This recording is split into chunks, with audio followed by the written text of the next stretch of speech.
Welcome to Know Your Leader, where voices rise, a platform for change where leaders realize the weight of their words, the power they hold, a stage to shape the future, young and old. Here we seek the truth, we ask the questions bold, we probe the depths of policies untold. Join Usiyabonga Pungoze as he explores the leaders who shape our world in store. With every word, a story is told of hope, of struggle, of a nation's hold. Let's know our leaders, let's hear their tale, and may the wisdom our future prevail. Alright, ngokukhulu kuyithoba ukhabelana nenhlonipho. Igama lami ngingusiyabonga, ngingowakaMpungose, but yami izwakala kahle mawuzoyishaya ngesiqu siyabonga ukuzizwakale nami ngiyazizwa ukuthi ngiyangena ke intweni uma sengiyisha kanjalo. Inhlezi ngisho ukuthi ukuba umholi kuqhamuka ngawo wonke amazinga. Kwesinye isikhathi uthi uyakubalekela kukujahe ulawo ukhona uthi mina hayi angifuni ukubumholi futhi ubuholi ngilaka emva kwakho. La manje ngizwa kuyintokozo nenkulu intobeko ukuba nensizwa engihlonipha kakhulu ngamagalelo ayo. Siyababona, ngikhuluma ngaye yedwa, ngikhuluma nethimba asuke esebenza nalo, kodwa namhlanje sibe nenhlanhla ukuthi sithole yena qobo, yena himself. Ukhona Msalofu, ukhona mfana Mancinza, bese sicela ukubingelela ohlelweni lethu namhlanje ukhona la Mancinza. Siyabonga Mpongo. Wayidonsa bakhumbuleza mzukwana ko library bakushaya inkondlo ko basic lapha. Kodwa ke Mlufethu, siyabonga kakhulu ukuthi umukele isimemo sethu masisa kunini. Yini ekwenza ukuthi usimukele lesimemo masicela ukuthi woza uzosibona ube kanye ngathi ngena. Ingoba mfethu izinto eziningi enzenzayo siyayithanda kakhulukazi lezo kwenza abantu abasha ukuthi bengagcini sebenza izinto ezwrong, kube nezinto abazenzayo emphakathini ezobagqugquzela ukuthi beshintshe impilo zabo, ngoba phela lento yamathalente ayinakiwe kakhulukazi lezi indawo thina siphuma kuzona. Nina niyagqugquzela kakhulukazi lolu hlaka lenkolo mfethu lokusaphila ngayo nompele empilweni yethu. Yes, kukhona lenye inkondlo yakho engiyithanda kabi mfethu lethi angazi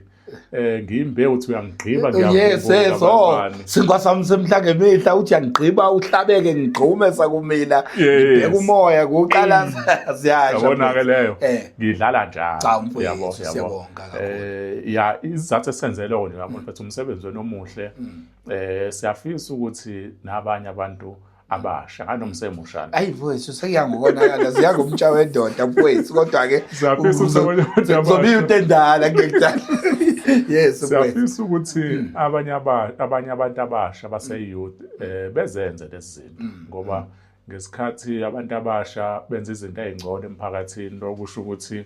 ubugebengu buyancipha, amathuba omsebenzi ayanda, and akekho umuntu ozonjalo ozofuna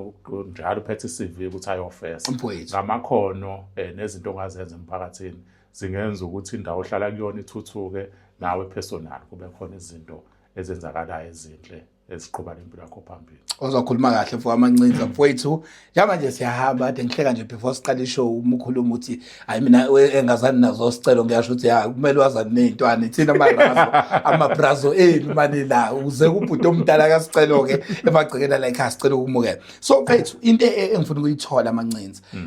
siyanibona igama lakho akwazi ukuliziba makukhulunywa ngabantu abenza izinto liyavela, kodwa ke manje sifuna ukukulanda. Ubani lo Mancinza? Mancinza this, Mancinza that. Ubani umlu Mancinza futhi mangasichazela nje uma uMancinza umlungisi zondi. Okay. Ngokuzalwa wazalelwa endaweni yaseSwayimani. Okay. Wakhulela endaweni yaseFayi ngaphansi kwaseMshwathi. Okay. Khule endaweni yaseFayi wafunda khona, waqeda lapho emazingeni aphansi. Okay. Eshothi seprimary. Alright. Waya naseThekwini. Okay. eChesterville nakhona ngafunda babangena phansi ngasuka futhi. Ngangidada kakhulu. Ngifuna ukuyizwa lengihlantisako kodwa qhubeka yakulalela. Ngasuka futhi ngaye endaweni yaseBhamshene. Okay. La ngaze ngaqeda khona ke mabangena phezulu. Alright. Igama lesikole sambavamise ukuhleka ke leli gama but ngizosisho. Ngizoyiphatha kahle. Yeah, ngizoqala ngaleli le-primary. Okay. Mary Grace Okay. Primary School. Oh nice. But abavamise ukuhleka leli lithi ngafunda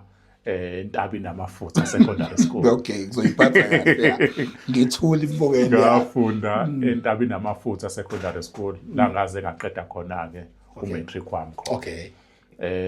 Kusuka lapho ke ngaseke ngizohlala ke neOlind la eMaritzburg. Okay.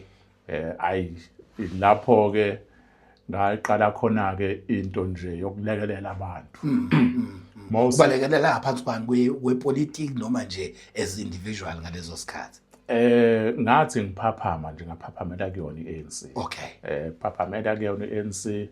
ngazama ukulekelela lapha ewadini ukuthi nje amaku nenkinga mhlawumbe uthola ukuthi umphakathi unenkinga yamanzi. Ugesi ngiyazi mina ukuthi ngizotshela ukhansela ngiye namasipala akekho umuntu wangazi ngamasipala eMsunduzi. Okay. Ngoba bayazi ukuthi makuphela ugesi namanzi ngizofona mabengayibamba ingcingo ngene necapha khona. Okay. Ukuthi naba abantu bayakhala. Makuhlula lapho futhi bengwenza amamashi. Uthembeni mlo kulesikhathi ngoba phela mangibuka umuntu omncane namanje usawumuntu omusha yini oyithembile nekwenza ube nesibindi sokubamba amamashi nokungena necapha kumasipala. Mina ngise umuntu omusha nangokwe age. Yes, ngisho ngakadlule 35 years. Yes. Ngikho ngibuza namanje still namanje kusathusa isibindi sakho sezinto esibona zenza esisazoya kuzona. Awunginikela uthembeni lesisikhathi. No, into mina khube ngayitshela yona eyokuthi abantu abaningi kuvamise ukuthi challenge izinto eziningi kakhulukazi uveza icorruption uveza ukuloko la loku wrong fabe kwenzeka kanje ulwela abantu kakhulukazi abangenayo amandla okuyikhulumela bavamise ukusaba ukuthi uzofa yabo ngathatha isinqumo sokuthi ukufa nobani uyafa yabo akekho umuntu ongekafa ingane enenyanga ezimbalwa iyashona ingenasona ngazihlukumeza umuntu ingakazi challenge umuntu umfundisi ohlele eshumayela esontweni naye kuyenzeka abe kwi car accident kodwa kwagcina eshonini shuthi kuyafana ke nokuyivalela ekhoneni ulokukhalaza ngezinto usaba ukuphumela obala vele uyogcina ufini ngcono ukuthi akushaya isikhathi sokufa kube ukuthi kodwa ufele eqinisweni kodwa futhi kuningi asekwenzela kwenzela abantu ngoba akumele uthi wazalwa wadla wafa yabo awenzanga lutho akube khona izinto ozenzayo kakhulukazi angikusabike ukufa mangazi ukuthi ngilwala into eyiqiniso ingakho ke mhlawumbe lonto engigqugquzela kakhulu na ukuthi ke ngathi ukuyifunda ke nehistory esikoleni alright ukuthi ke ngayithola ibackground ukuthi siqhamuka ngaphi njengoba sesila ngabona amaqhaza abantu abaholi baphambilini ngayibona futhi nemthelela imphumela njengoba sesikhona manje sesiyakwazi ukuvota sesiyakwazi ukukhuluma siveza imbono yethu ngendlela ezahlukene ayikho into ethi kumele uboshwe kwenza kanjani noma bekwenza ngoba suke besebenzisa amandla ngendlela engekho right kodwa kuqala ababekwenza babevunwa uhulumeni obandlululo ukuthi mawuchallenge uhulumeni kumele uboshwe kungabi indaba zalutho nje ufe futhi abaningi bafa ngicabanga mhlawumbe enye into umuntu emgqugquzelayo ukuthi izwe lethu alisoze lalunga lilungiswa abanye abantu kumele kube yithina ngoba mawubheka bonke abaholi oMandela waqala ukulungisa izinto eseyiyouth obaba uPresident Zuma naye waqala eseyiyouth obaba uChrizani bonke abaholi abenza okungcono baqala beseyiyouth ingakho ke namanje futhi sona thuba lokuthi ke sinalokhu sithi kuyonakala ezweni umuntu engenze lutho akube khona sazoqhubeka ma edela phusho no baba uRamaphosa baqala bese indaba skip ngifuna ukuzwa lokho kodwa ngikhona ngixolisa ukuphazamisa ngifuna ukuchecka mfowethu nakho ke lapha niyayibamba wawuyithola kangakanani support njengoba usho ukuthi waqala ukuvula amehlo usenhlanganweni zepolitiki kuyiANC wawuyithola yini isupport eyintweni ozenzayo noma sasingekho vele isidingo sokuthi support from your organization yayithi into yakhona mhlawumbe angiveze nale ukuthi ke ngike ngalida kancane na kwiANC uhlaka labantu abasha nje ngisaye ngawo nobhala amathema amathathu ngunobhala weANC Youth League nice ngayi additionally kwi-mother board kwi-ANC ebranchini alright wasuka lapho ngase ngingena kwi-SACP kwi-district nakhona kangiyi-additional Alright. Ngize ngaphuma ngoba sekukhona umkhonto ke. Okay. Ngifuna ukuchecka ke mlo usuyangilekelela. Uma uleader kulezi lokho zami. Iziphi izinto eziyiziwombo ukuthi mawuhleli phansi uyikhumbule usho ukuthi hey sileader sake senza u1 ngathi ngixoxela omunye nje kumnandi kangazi ukuthi yobumlando lethu sine strike esisikhumulayo sa 2007 esasiqalisa inyanga emakhaya. Iziphi izinto noma iwombe oyikhumulayo kulideni kwakho ukuthi eMpungose ngesikhathi sileader ne-youth ebranchini iziphi izinto esakwazi ukuyi-achieve nokuzenza ewadini ka-Ward 29 Copsville. Alright. La ngangilida khona isikhathi nginobhala we-ANC Youth League. Alright. Kunezinto eziningi ezazenzeka ewakudinga ukuthi siyiconfront ukuze ikwazi ukulunga. Ezinye zazo lapha ewadini kunezindlu zomxhaso. Okay. Lezi zindlu zomxhaso zase zinikwe abantu bakwamanye amawadi. Hayibo. Ngathi masivundulula sathola ukuthi abantu abayimajority abathola lezi zindlu baqhamuka kwakwenye kwamanye amawadi. Yeah. Qhamuka kovula indlela endaweni eziningi. Mawuthi uyalandela i-process ayenziwanga ngendlela efanelekile. Wenziwa uMasipala uMsunduzi. Salwa ngo-2016 salwa savala imigwaqo sashisa amathayi nekhansila sagcina selikhiphile kwangena elinye. Kwaphoqa ukuthi iprocess yezindlu iqale phansi yaqala phansi ithina sasesiyilida iprocess ukuthi izindlu kumele ithole ubani kwakhandwa ikomiti lakwazi ukuyilida ukuthi abantu bendawo kumele bebenefit umlona miyami ngaka cha sengiqala ukuba worried lemnyaka emngaki lonyaka nje mfethu unyaka 2026 senza nawe le video lemnyaka emngaki na 33 years na 33 years zonke lezi zinto zenziwa umuntu ona 33 in fact umuntu ona 33 wa 92 hayibo so ukwazi ukugijima nazo zonke lezi zinto usungibalele zona ungakwenza kahle phela lingana exactly nosicelo wasekhaya okulamana so uyintwana sitwanazi ukwazi ukwenza zonke lezi zinto at the age of 33 isibindi esikakusithatha phi ngempela mawucabanga shuthi kona lo ngeke ngakusho eqaleni ukuthi kungcono ukufela eqinisweni Mpongose kunokufela emanyaleni wethu fast forward kwafika ke umkhonto wesizwe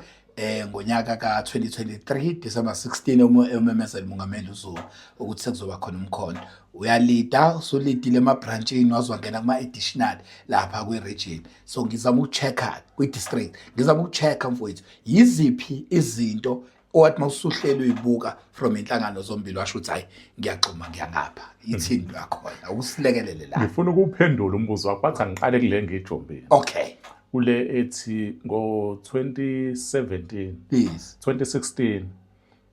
ngaqala ukusebenza eMsunduzi okay ngiyi-ward assistant okay futhi kufanele ukuthi abanye bathi PA kakhansela okay mangisebenza kakhulu close ne-office staff speaker eMsunduzi okay iningi corruption eyayenzeka lapha engangi-expose ngalesa sikhathi ngingaphakathi okay la kwagcina ukuthi kwazanywa kaningi ukuthi ngixoshwe ngilwa ngingaphakathi kukhona enye nje yezincwadi zamakhansela lapha eMsunduzi uzokhumbula ukuthi izincwadi zamakhansela bayithola emawadini yes ngalesa sikhathi bakuthiwe nje mhlawumbe uma ufuna incwadi ekhansela ungayenza ethawini mawusukhona kodwa into enganakiwe kakhulu yes ngalesa sikhathi umuntu wakwazi ukuyi-challenge le yanto ukuthi kuyenzeka uqhamuke kovula indlela uqhamuke kobhada kotambuza koswapho thatha incwadi ufike ethawini uye kwi-department ethile ukuthi uyovula ibhenki kuthiwe kufuneka incwadi yakhansela lo kusho ukuthi sekumele ugibele ubuyele ewadini ngo-office yakhansela sewadini ngathi mina indaba kwi-office lingasebenzi nje kahle full time office ethawini abantu babefuna izincwadi zekhansela bekwazi ukuyithola kwathiwa kunenkinga yestaff bazoholela ubani ngawumuntu oqala wavolontiya ukuthi ke ngizosebenza ngalana ke ngizosebenza ewadini ngibuye ngizosebenza ngala yavuleleka ke into yezincwadi ke bagcina sebebaningi abantu esisebenza nabo okunye lokho umuntu akwazi ukwenza lesa sikhathi ngazembali iminyaka una 23 lapho ngathi uyangibalela ngiyakubalela wena uyakhuluma nje calculator ya ngathi mase ngiphuma mangingilandela bathi sekubuyele khona lapho ngisho ukuthi manje umuntu omdala ophila ngemali yempesheni uzothetha uyovuselela uzohola impesheni kuthiwa sekumele uvuselele mhlawumbe awusinike incwadi yakhe ekhansela sekumele agibele ngale mali engekho akasayitholanga imali yakhe sekumele agibele abuyele emumva ufuna incwadi ekhansela incwadi ekhansela uyomulayini omude sometimes uzofika kuvaliwe lowo muntu sikhuluma ngomuntu ongazi ukuthi uzolala edlini angicabanga zonke lezo zinto ukuthi ke mhlawumbe ngoba sesinga futhi kwilakho sokwazi usibuye kulezo zinto sizama usilungise ngoba bahluphekile abantu bakithi Fethu. yeah kodwa ngifuna ukuphendula ke umbuzo ya lo ugcina ke manje yeah na iyavulwa MK 2023 uNC wabanye abantu abalidayo in fact unabanye abantu abarecruitile ukuthi babe kuNC mawususuya kapho hamba nabo wenzani ngicazele ke la uthatha khona isiqumo sokungena kweMK from no ANC ngenhlanhla kuzomenyezelwa iMK okay ngangithe ukusondela kancane kubaba uNqamalana okay ngayithola ibriefing ngatshela uyena wathi imfana kithi kuzomela nento enkulu esiwayimemezela lapha eSoweto eGoli sazama nomunye comrade uSibusiso Mjwaha okay ngihamba naye njalo ukhona yes sibo ziyavela indaba zakho ukuthi nasemputshuzelekile kancane ya qhubeke yawahamba noSibusiso Mjwaha saya naye ke eGoli okay futhi wasizama nangemali yokugibela wathi nje nyukani wathi hayi nyukani niyele yini nenzani beclose no baba kulesikhathi ngifuna ukuchecka ke phela lezi nezo ukuthi athi wozani kudouble ngaka izomemeza ubaba uNqamalala umuntu ezinye zezinto umuntu abukela kuyena uyona model yami kakhulu entweni eziningi yabo ngiyakholelwa kakhulu ebuholeni bakhe okay ngoba sisazobuya ke asile siqhubeke yeah kunezinto ngalesa sikhathi sakuphoqa ukuthi sisondelane okay ngalesa sikhathi yabo esithume njengezingane yenzana ukuthi eyintweni kodwa ezosizisizwe so exoxa ngelinye ilanga leyo saya ke eGoli khona iprogram okwaqala ke ngokwayamasosha sasuka kuyona ke naye salandela ke nasinceke iconvoy yakhe ngemuva na umjwaha na umjwaha ngizothi wabuye sethi mara checka Joe checka kanje nje khona umjwaha usebuye sethi into zakhe sabe sesithi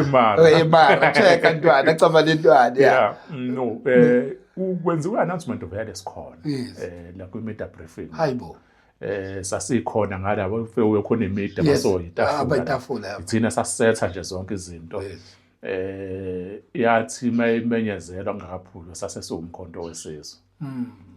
zakhumbula nje kunezithombe zezoqala esayishaya lapha singaphakathi kusukela lapho kodwa umuntu ke wayesewumkhonto wesizwe ke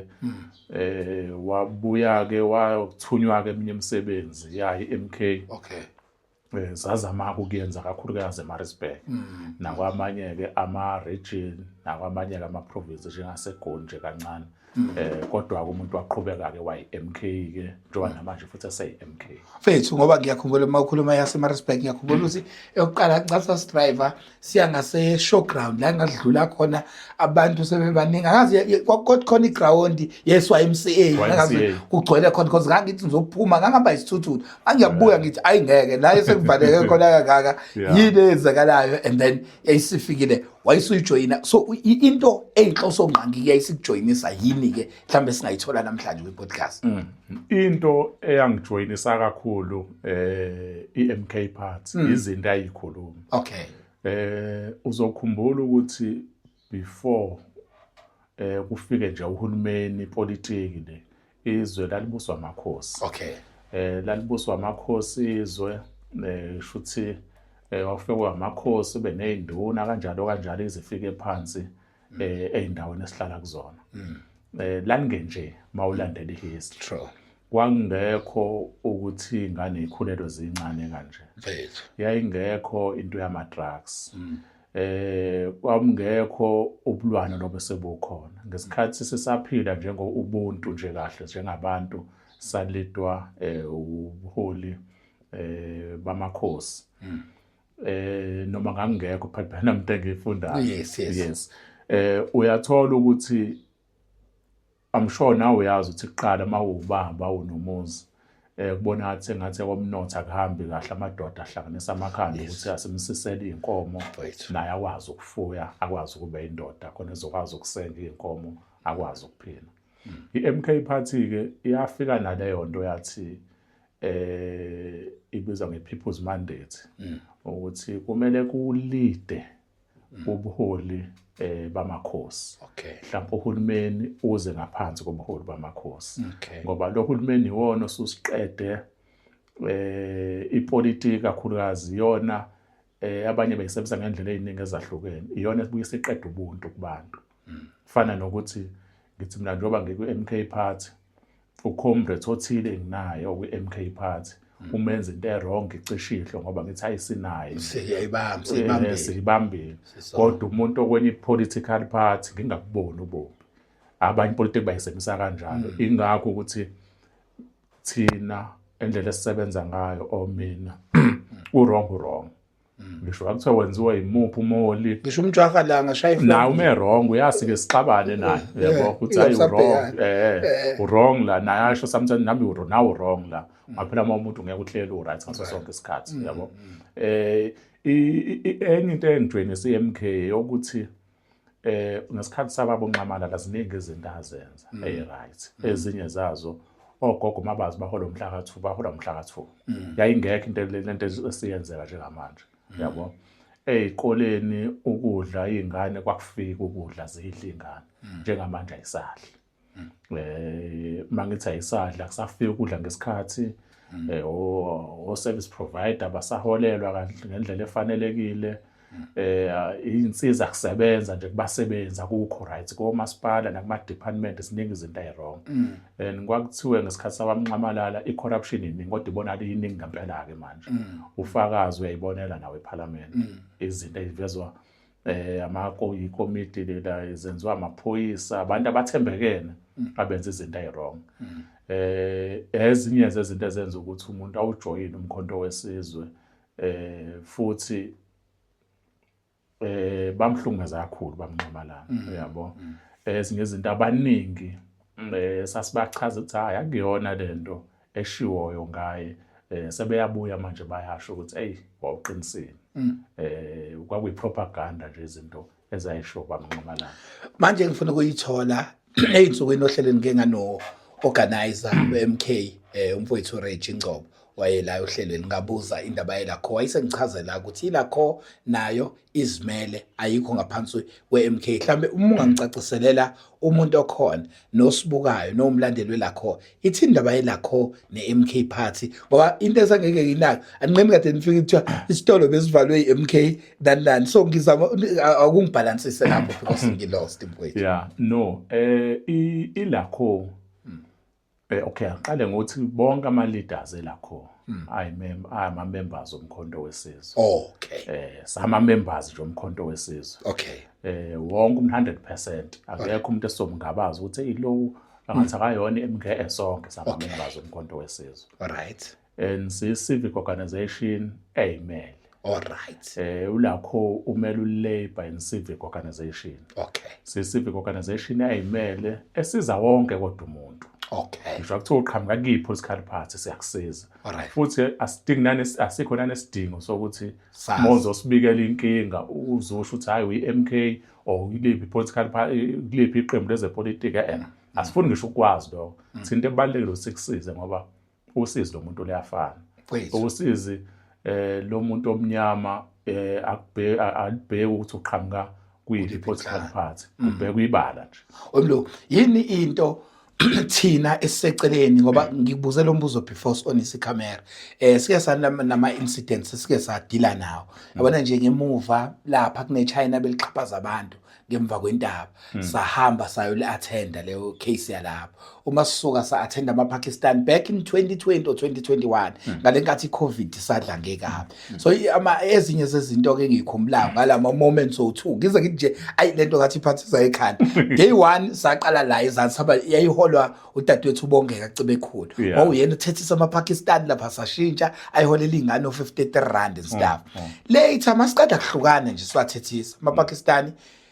asabe because indlela esa approacha ngayo safika sama lapha sabona soqhatheka amaphoyiseni sasamaphesha umgwaqo so manje uyangena nemoto sithi akuthengwa lapho namhlanje sabuya late sawatshela sahla kusuku lonke sawatshela sathi kunjani kungatholi ngisho 53 rand a day ngizwa kunjani hayi ke so ya right so babona ukuthi abantu abane-influence yeso later ngathola i-call ethi hayi Mr Mpongose makithi ya-check wona lo maPakistan sekhuluma indaba ukuthi hey singaxoxa eceleni mfowethu sibonile ukuthi ugibela ama-motorbikes and stuff ungezolokhu la anibhekani ney'ngcindezi ezinto ey'njalo la nifika khona kumqashi emini nilakho bese later kungena i-message esizothi mfowamaNcinza ububonakala ngathi uvutha kakhulu noma umjwaho bevutha kakhulu emini bese kuthiwa mfowethu singakukhanyisela ngo-15 enze njani lokho ingekho nemali yapetrol nibe nihlanganise ngicela ukuzwa ngani yabo Mpongose mosho leyo nto wonke umuntu osim-appointayo ozojoyina lakho ngiye ngimtshele ukuthi njengoba-ke ufika kulo msebenzi ufika esihlalweni ohleli kusona sigcwala imali ungakazi uyibona kukuwena ukuthi leyo mali uyayisusa uyibeka phansi mase uyahlala esihlalweni noma uyayisusa imali uyayithatha uyifaka ephaketheni kukuwena ukuthi wenza njani kodwa wazi ukuthi make wayifaka ephaketheni usudayise ngumzabalazo usudayise ngabantu impilo yakho ngoba ayikho into ophinde uyenza engizama ukusho ukuthi imali ikhona la imali engcolile iningi yabo ingakho kumele wazi ukuthi njengoba ungena la uzobhekana nani lo phela siphile emhlabeni kwamanje ngifika ngizo-attend imatter mhlawumbe ushiye kaZondi mfowethu kade kuhlanganisa kuthiwa kuzobanjwa iqhude kuzenibeka sekunendoda ekubiza eceleni njengoba kade ngibona ngiyena ey'tolo ey'nkulu engengiyibale koMaritzburg uma usubizwe eceleni akukho okuthembisayo ufuna ukuthola lawo ma-moments anjalo ukuthi udila kanjani nazo just futhi kungenzeka ukuthi kwividiyo kuzogqugquzeleka nomunye ofuna ukujoyina lakho abe imember kuyona nenza kanjani ngiza kubona impela lokho ukuthi-ke Mpongose sebezizame kakhulu ngey'mali yabo kuyiqiniso nanje wasabantu asinakho konke khona imali ungathi uyibeka la umuntu abothe inkinga zami ey'ningi ngasolveka la kodwa kumele ucabange lo muntu okade ezobika i-case ekhala kumiyinyembezi kumele ucabange ngabantu ozobadayisa ukuthi abanye bazoxoshwa ngesikhathi umuntu exoshwe emsebenzini ngoba phela mase uthatha imali ngeke usamlwisa lo muntu ngesikhathi exoshwe emsebenzini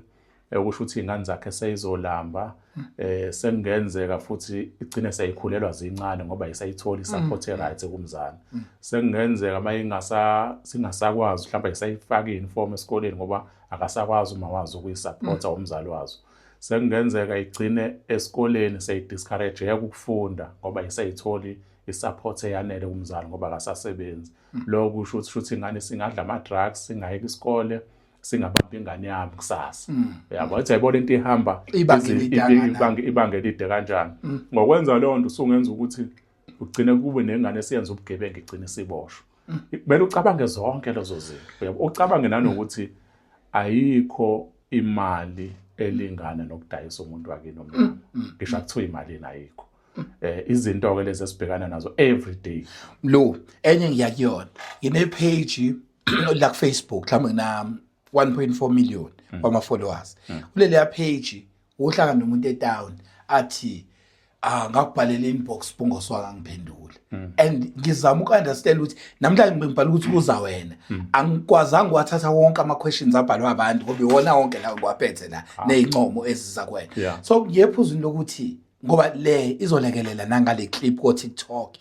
umthamo wama-request nama-messages enawo ungu-understandisele umuntu khona nama-message anjalo nikhetha banjani ngoba nathi sanibikela kodwa bunjani so uma ungadlulisa le message umuntu obukayo njengamanje umthamo nama-request angakanani nomsebenzi osemahlombe enu umngakanani uma kwachaza nje leyo akubekela umuntu umngenise iy'catweni zakho ngiyacabanga ukuthi izokuyilekelele naleyo uyabo nje Mpongose njengoba mina ngu-president welakho khona yona wonke ama-province o-9 kunama-structures khona njengoba kunama-structures ama-structures amanye mhlampe kuma-province bazoye bangifonele befuna i-guidance lapha nalapha kwama-case awafani kumele ngizame ukuba-attend mase kuba i-structure esikusona sonke-ke thina sikwi-national nabo hlahla kube nemihlangano and bafuna nabo ezinye ukuthi singibaluleke lapha nalapha khona lapho ku-Facebook page wami nginama-followers awu 440,000 yes bonke labo bantu bayangi-inboxa kusuke kumele abanye ngiyabaphendula abanye angikwazi ukwazi njengoba nginawe la ngizothi ngiqede mhlawumbe ngizobe nginama-missed call more than 50 yabo ngosuku ku WhatsApp wami ngena ama-message more than 700 mayithi more than 700 akubona base-KZN kuphela abantu baseGoli angazi futhi inamba imali isaphayana wangaze ngiyiposte inamba yami yabo but wonke umuntu unayo no uyazi ukuthi ngoba ngitshela ukuthi ngeke ngikhole lento ezokushela yona u-inbox wami namhlanje ugcwalela ukuthi ngithe ngizobe nginawe khona ucela inamba yedwa eseceleni futhi ufune yakho ufune lokuzana so ngizama understand ingakho ngithi asiyenze le piece ukuze umuntu kuyena understand ngoba nasemsazweni ngiyazi siyafona lapho ukhosina kungeneki yabona le nto le khona umuntu o-expect ukuthi kumele kube kanjani bengifisa nje ukuba ubadlulele kulelo class ngingakaqedi lapho uMpongoso ukuthi abanye bake bengafuna kube ngasizwa abanye abantu bafuna umancinza nje yabo kanti phela njoba sila eKZN kunama regional 11 wonke lo ma regional 11 anama structures so kumele umuntu bethi ngisemajuba ngiyazi bakhona ama comrades akhona lapha ngizobanika inamba bexhumane nami yabo bethi ngisezululand ngiyazi bakhona ama comrades banika inamba bexhumane ngiseThekwini kanjalo bali umuntu bathi hayi mina ngifuna wena amancinza yabo umnike inamba ethi hayi amfonele nathi ngicela ungixhumanise nomancinza yabo ukuthi noma ngathanda kanjani akwazi ukwenzeka ukuthi ngikwazi ukubaphendula bonke labo bantu kodwa ke siyazama ezinye inkinga ukuyisolve ngoba sesinalo ioffice silivulile Monday ngomhla ka9 March futhi izolo likuphi nendawo number 14 Sari Road Scottsville opposite neSecond Horse livulwa kusukela ngo9 kuze kushawa 4 ntambama every day Monday to Friday kona wonke futhi ama regions izoba nawo ama office lento yokuqala leli ngicathi lizolandela soon solivula eThekwini sizama ukuphungula lo mthamo ukuthi abantu abazi ukuthi bazolithola lapho usizo abantu selivula nje usuku lokuqala abantu ade bekhona more than 200 bafike e-office leyo nto isho ukuthini isho ukuthi inhlaka zahulumeni ayisebenzi khona zabantu ayisebenzi Department of Labour awusebenzi ngoba thina akukona ukuthi sisiza abasebenzi kuphela sisiza naye inkinga zasemphakathini ingakho ngithi ngifuna ukungihlahlela ukuthi nithila nani kakhulu awuyibeke sike sizwe ukuthi nithila nani kakhulu sidila neyinkinga zabasebenzi okokuqala lo mawunenkinga emsebenzini unenkolelo yokuthi kuphulwa ilungelo lakho kumele singenele sikusiza asikhathaleli ukuthi wenza muphi umsebenzi mawazi nje khona lo unikela khona ngamandla akho emva kwesikhathi esithile kumele unikwe imali siyangenelela lapho uqashwe ngokuthi ukhonjwe ngentshebo usuyasebenza noma ukhonto ebhalwe phansi mawusebenza nje sesiyangena thina siyakwazi ukukulekelela Bethu ngicela ukuphola ukubona ukuthi indaba ngisho ilalela eradweni makungisho akuthiwa ingozi ebhlungu kanjani yebo uyayizwela kodwa ukuzwe mase kuthiwa iseduze la yenzeke khona uba nokunyusa ivolume uthi ayibo kubi nasemafakatini nani ngibone nifika la eHawick esitolo esidume kakhulu kwa DJ and le ngiyazi kuzobe igcwele impopman news online today yini nifike nayifica lapha kulesi sitolo lesi Spa iMervale la ngisibona niveza nokudla ongazuthi ukubonakele ithini yini inkohlakalo nifike nayithola la Spa lesa sitolo ngizoligodla igama nawo ufuna ukulisho futhi akumele ngilisho lesa sitolo kuneyinkinga eziningi lapha yabo number 1 kunomlungu nganoma uyena DJ uyena DJ kunomlungu lapha ohlukumeza abasebenzi besifazane uyabapansa abanye azalale nabo mawunqabile ukulala naye uyakuhlukumeza uzogcina uvumile ogcina uphume ngegate okunye abasebenzi umuntu ugcina engazi ukuthi uhola malini ngoba ihleli banjwe imali yakhe kuthiwe kushort stock kubanjwe imali kuthiwe kwenzakalani uyabo zonke lozo zinto ugcine wazi isikhathi sokungena ungasazi isikhathi sokuphuma abasebenzi mabesho ukuthi kunezinto ezonakela awuvumelekile ukuyilahla lozo zinto hayibo make wenza njalo uyaxoshwa o suspend kuningi and yena lo DJ lwamlungu uthuka inhlamba unamanga uyabathuka abasebenzi baqhaqisa okwezilwana ngazi kokwani yabo ziningi izinto ezirong lapha ezenzekile Kodwa ke ngoba sesifikile uzwa lo sizodila nayo leya. Mlo uyazi ukuthi makhona into ezenzeka khona ama moments owakhumbula unomphelo isiphi isigemegeme noma isigaba osuka kwabhekana naso washo ukuthi hayi ngibe ngimncane ola lo mhlawumbe isiphi isimo eniyeni lakho ongathi nje su number 1 engqondweni yakho bakuthiwa nje ucabanga ngelakho isebenzela abantu sifika qala engqondweni yakhe isiphi ziningi kodwa uthi ngibale mhlawumbe lezi ezimbalwa. Okay. Owakwasibona nje ukuthi hey lesi siwombe esangithwalisa izandla ekhaya. Yeah, mhlawumbe okokuqala ngizothi sibhlungu yabo. Wafike umama eofisini kulofisi sasisebenzisa basincekile nje eThekwini. Okay. Wabika umama ukuthi nginenkinga ushadini. Wathi nginenkinga umqashi wami ulala nami ngenkani. Melala nami ngenkani umqashi sengize ngakhulela and ngihlala nobaba ubaba akasebenzi angazi ngizoyisho kanjani lento kuyena yabo and mangithi mina umbopha ingane athi mangimbopha yes vele uzoboshwa kodwa sizodlana ngifundisa izingane kunobaba wasekhaya la akasebenzi mina owondlayo and baya rent yabo uthi vele ngaboshwa bonke ufakazi bukhona ukuthi usuke ngifoster ubuya mrecord zonke lezo zinto kodwa akakwazi ukuphumela ngaphambili akhale asho ukuthi nalo usizo nangu umuntu engihlukumeza ngicela usizo mangithi ngiyalandela yena umqashi useshela nengane yakhe umama hayibo uyabo kwasiphoqa ke lapho ukuthi ke simphoqo umama ukuthi kumele aboshwe lo kodwa before aboshwe kumele sibe siphendlela umama lezo besebenza khona ngoba obviously uzophazamiseka emsebenzini uzoxoshwa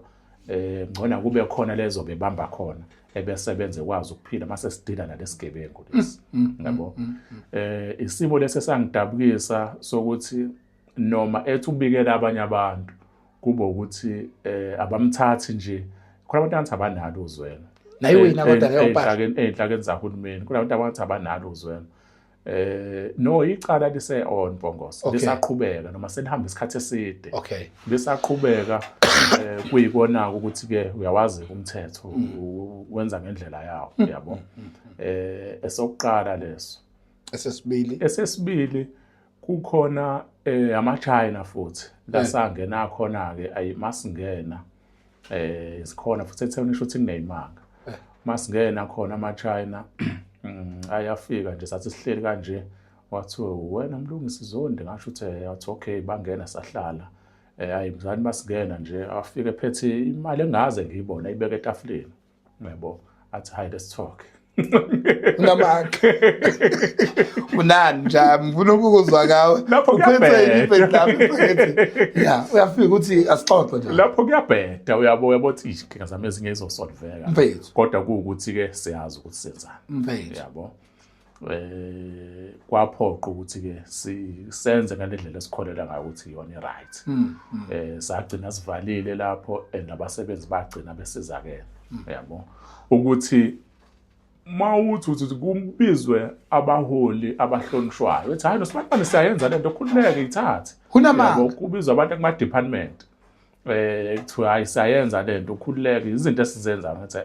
asisebenzi kanjani ingcola kangana South Africa mlomu ngokwakho mhlawumbe umuntu ongayiboni bathi omunye ubhuti ukuyitshela ukuthi uhambeetown kanti uhambe emzileni ujule kakhulu ngaphezulu kokubuka nje nokuthi kuyithawe kuyingcole kangakanani ngicabanga ukuthi wonke umuntu uyabona South Africa ngcolile kodwa into engingayisho mhlambe nawe uyabona konakele ezweni kodwa konakela lendlela ocabanga ngayo konakele ngaphezulu kwalendlela ocabanga ngayo ngendlela okonakele ngayo South Africa abantu ekufanele ngabe ibona abasixazulela lezi inkinga obekwazi ukuyivimba lezi inkinga ibona abadala lezi inkinga esikhala ngazo Fethu ngifuna ukudlulela nje into ezincane uthi omunye isicelo sami ukuthi abake beze phela ngapha eZululand komasipala ibaqulusini abathi ukusondela mfowethu siyabacela ithi into yakho nizosondela eZululand hayi sosondela futhi sinaso structure kunama program abawahlelayo okay sizosondela khona ngisho njalo mfowethu enye ithi ngisacela ukuthi umbuzo ukuthi uyo letha nini imashi emafemini asemkhondeni ngoba selokhu sayicela last year but akayilethi sisalindile uyiletha nini imashi yasemkhondeni baba kade bayicela ukuba salindile lapha emkhondeni sesinawo ama-case amaningi ukuthi esiwenzayo yabo Okay. khona nenye nje yase-Tomstone lapha ibhunu elidelelayo alright hlukumeza abasebenzi sesike saya khona lana attitude kwafika namaphoyisa angixaka amaphoyisa amanye afuna ukusayida nalo nje uyabo yeah lona lolo bhunu kodwa sinazi inhlelo zokuthi gcola amabhunu-ke lapha nabelungu okay yokuthi ke sibe nawo amamashi iqiniso kade ayicelwa okay ngasibenza ubulungiswa bangase singayi khona kodwa nje amakhesi amaningi lapha sinawo siyawazi wait uthi omunye ngisacela ungibuzela ukuthi ikhona into yokuthi umqashi angidilize after so many years nisebenza bese ethi imali niyithola after 6 years i-retailer thank you ikhona into enjalo usho ukuthi seyitolo lapho no ayikho into enjalo wait ayikho into enjalo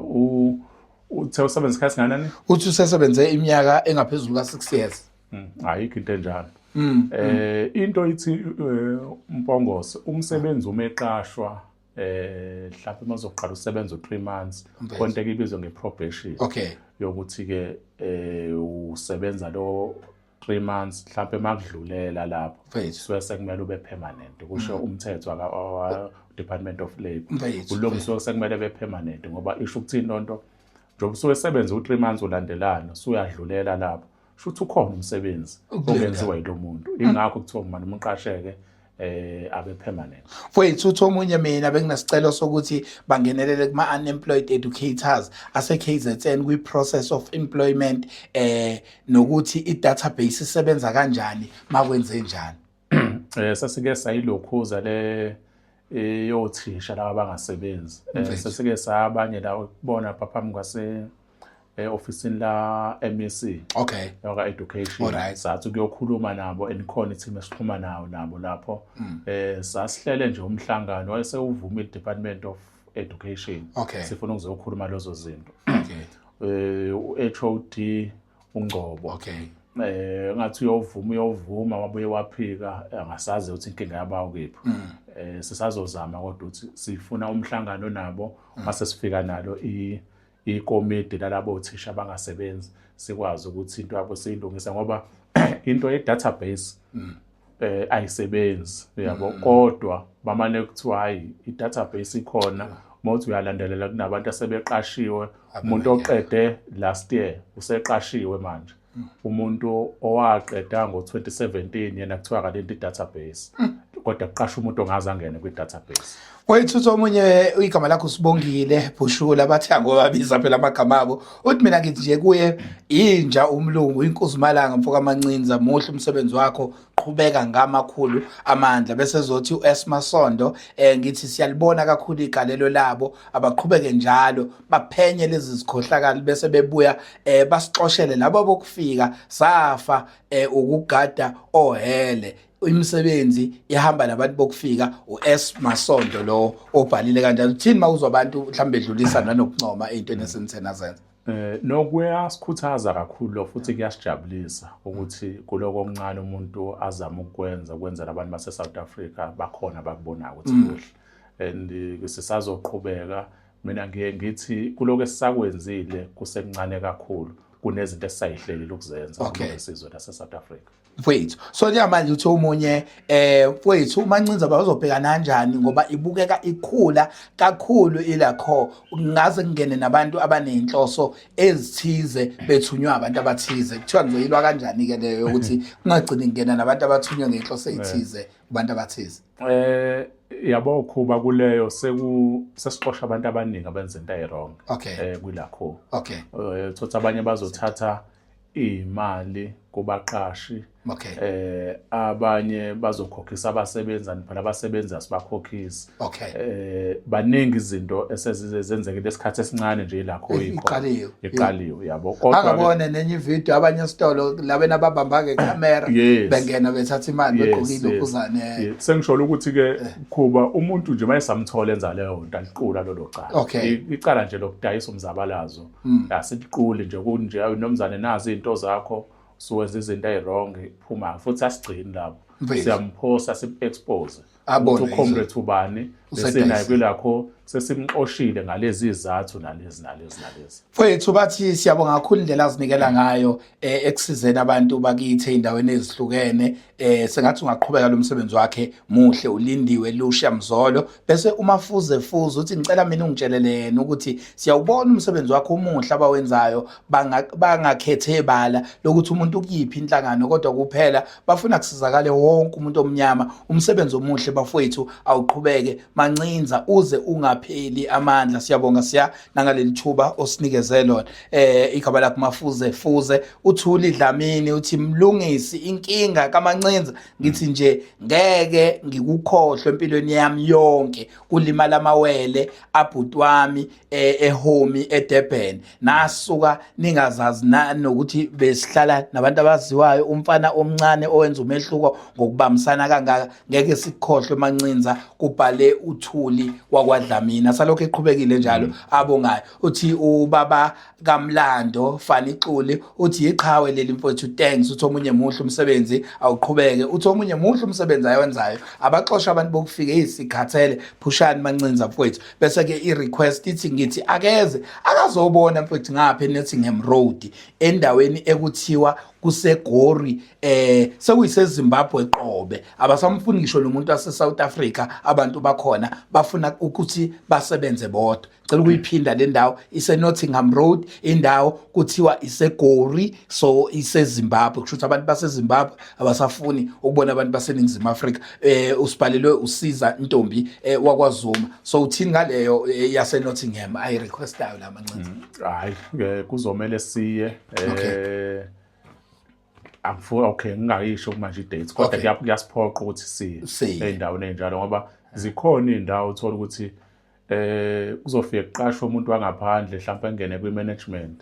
bengene kwi-management mhlawumbe azangene kwa-HR uyena osekwazi ukuthi nabo abantu ekumele bengene nabantu engamele bengene egcine seqashe khishwa abantu base-South Africa kuqashwe abantu bokufika gcina ngathi sekuyibona-ke abaningi-ke manje abantu bokufika. Uthi omunye lana-ke siyabonga mfowethu asiphezi ngawo wonke umsebenzi wakho omuhle owenzayo kodwa mpungo sesisize usicelela inamba esingaxhumana ngayo naye ngoba zisikanile izinto la siyayicela inamba kaMancinza. Mancinza bacela inamba nitholakala kuyona mhlawumbe ungakwazi ukubapha yona khona la ohlelweni. Ngizokunika kwi-post. Okay ngizoyifaka la escreenini yona le evelayo le number ongatholakala khona. Uthi isixwayiso sami esokuthi angabalaleli laba bathi akaphuma ibhodwe lakhe azame ukubalekela number 1 balekile number 2 ngicela ulalelisise ke Mancinza number 2 isixwayiso sa number 1 ngiyasizwa wena siyakuthinta kodwa sibalekile sika number 2 isixwayiso sokuqala isixwayiso sami esiqhamuka kuphiwayi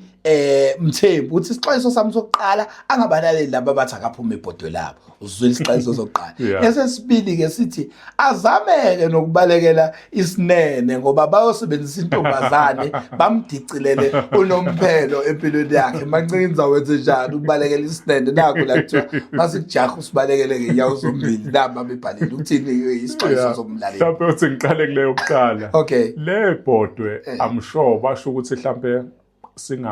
singabe political party. Okay. Mhlawumbe sigcine sesicontext ama-election. Okay. Lo mbuzo senguthule endaweni eziningi. All right. Into esingasoze sayenza. Okay. Asoze thina masiyovota sivota nomkhonto wesizwe party. Okay. Thina lokho esikwenzayo ukusiza nje abantu futhi sisazoqhubeka sisiza abantu makumele izinto ezilungiswe politically sinenkolelo ukuthi abantu abakuzoza lo msebenzi umkhonto wesizwe ngoba siyakwazi ukuxhumana no-leadership yakhona okwamanje iyona MK Party sayithemba futhi ayisoze yenzeka leyo yokuphuma ibhola lesibili-ke ngiyayibona ebhodini uyijahile lesibili umlaleli ngicela uphendule uphiwayi no angiqale ngisho ukuthi noma ngiwumfana uthi yabo angifasile yabo kodwa lokho akusho ukuthi akuna umuntu engiphikisana naye. Nginawo umuntu engiphikisana nawo oyedwa and futhi engithembekile kuyena ukuthi kujwayelekile vele mhlambe uma ukhona umuntu ogcina athi wenza izinto eziningi mhlambe ezisiza abantu bagcina sebemazi bakhona abantu besifazana bazoba nalozo ifiso ngaye ngabe zihle noma ngoba ngabe zimbi kodwa futhi akumina ngiphuza ngibhemi Okay. angiphuza ngibhemi Awukazi ublokothe? angazi nane-taste ukuthi injani Okay. yabo ngisho ukuthi-ke Mpongose lapho bakhona abantu abazofuna ukusebenzisa abantu besifazane ngoba bayazi ukuthi lezo zindawo zobunandi ngeke bangithola yabo bazofuna ukusebenzisa abantu besifazane besondele kumina kanti ekugcineni bafuna ukungidestroy ezinye zezinto ezenza ukuthi ngiyithibe intweni eziningi ngifocus lento engifocus kuyona futhi ngiyamthembisa uphiwayo ukuthi ngeke ngididiseke la uye kwisinene ukuze kalibiza kahle kangaka uthi omunye ngiyamthanda mfethu ubhekana ngqo hayi ubhala umlaleli nama into engizoyenza namakwelekwele abamhlophe akadlali lo muntu ufika qathatha uThoni Makhunga uthi omunye sisacela basikhiphela abokufika kanye namaphara edolobheni laseMgungundlovu siyathokoza kodwa ngomsebenzi omuhle awenzayo hayi ngiyagcwala amancinza razo yami ubhalela yazi utshela ingane na 33 years usanele sami kwala so bethi into yakho nokukhipha laba ababalwayo la eMgungundlovu nizokwenza kanjani bafowethu yabo nje eMgungundlovu kunomgwaqo kuthiwa noPeter Maritzs yes Peter Maritzs lapho sekuyizwe laseTopia iseTopia lapha manje naphezulu hayibo wonke umeyazi wakho uyale phezulu imigwaqo eminingi Back Street lapha la khanda khona imoto yes yabo sine program lapho esizoyenza ngeke ngilusho usuku kodwa sesinalo thina usuku okay so fika suvale lo yamgwaqo sithi umuntu akaphatha ipassport yakhe wonke ama document akhe ayiphathe ngesandla okay sinayo iprogram ebheke khona ngqo okay Wethu uthi omunye ngisacela aqhubeke nokuba isibonele sihle kangaka kubaholi abasakhula njengaye abatshengisa ukuthi umzabalazo awuthengwa ngemali yabonise bali into ke wakhuluma ngazo awuthengwa ngemali kodwa uyasetshenzelwa njengoba enza ngicela ukuthi uNkulunkulu amvikele nezidalwa zakini zibe nawe mancinza ukubuyisa isithunzi somuntu omnyama ompisholo nabasebenzi usisonke dalo bhalela bese umuzi Dlamini uthi ngisegoli ngisacela ungitholele ukuthi njengelakho ikuphi abangakwenzela abasebenzi basegoli ukubamela ikakhulukazi uma befuna ukujoin lakho njenge trade union nokuthi lukhona inuhlelo lwemembership noma subscription ekhokhwa abasebenzi mabengase bajoin lakho njenge trade union yabo kubuza umusa Dlamini esegoli Yeah, njengamanje i-Labour and Civic Organization okay sinayo i-membership form sebeyayijoyina abantu njalo ngenyanga ukhipha u50 okay ama-forms akhona sizowakhipha mhlambe ke nenamba soyikhipha sibona ukuthi atholakala kanjani okay yabo kodwa indlela esike senze ngayo asiyona i-trade union si-civic organization okay okusho ukuthi mawujoyina nje siyabonga Mpongose ukuthi so joina ilakho uzogcwalisa i-forms mase ke sina siyabamba njalo kwi-account yakho ngqo okay asibambi makuyi-trade union should makuyi-union okay kumele ukuthi masogcwalisa i-forms silethe kumqashi wakho okay ukuze sikulethe umqashi wakho senzelele uhlelo ekuthiwa section 21 osithatha sikwazi ukuthi sibe nama-rights ukuthi sikwazi ukukulela emsebenzini shothi umqashi wakho kumele kube nemali azoyikhipha kwimali yakho ayifake ngalakuthi yes shothi uyazi umqashi wakho ukuthi ujoin i-union ukuthi kodwa yilakho kubo kwazi kwami nokwazi kwakho ukuthi uyimember yilakho ukuze mase sidila nomqashi wakho ungezwe ukuthi wena ukhipha information batshela ilakho sikwazi ukulekelela kahle ngendlela efanele kubo kwazi kwami nawe ukuthi uyimember yilakho kanti mawuyi-union kwazi wonke umuntu ugcine sekuthiwa abantu bajoin i-union ukuthi laba bexoshwe emsebenzini bevictimizwe ngendlela eziningi ezahlukene sisebenza kanjalo-ke zilakho kodwa laba abafuna ama-forms sobatshela bawathole kubani mhlawumbe ngizokunika iy'namba ze-leadership yasegoli khona bezokwazi ukubathinta because wonke lawa ngizobe ngibapostela ama-questions abo ngokuhlukana kwabo so ngiyacabanga ukuthi inamba masiyitholile sizobavezela futhi lapha kwi-screen siyakokuqeda mfowethu ukuthi besicela ukuthi uMancinza akasondele kwikhampani ebizwa nge-Afrigard ese-PMB abasebenzi bakhona bayamdinga bamdinga kakhulu inkinga ababhekene nazo weMancinza kubi kakhulu basho kanjalo mfowethu lapha yes ngiyazi kahle ngazi nanokuthi igada ezinye indawo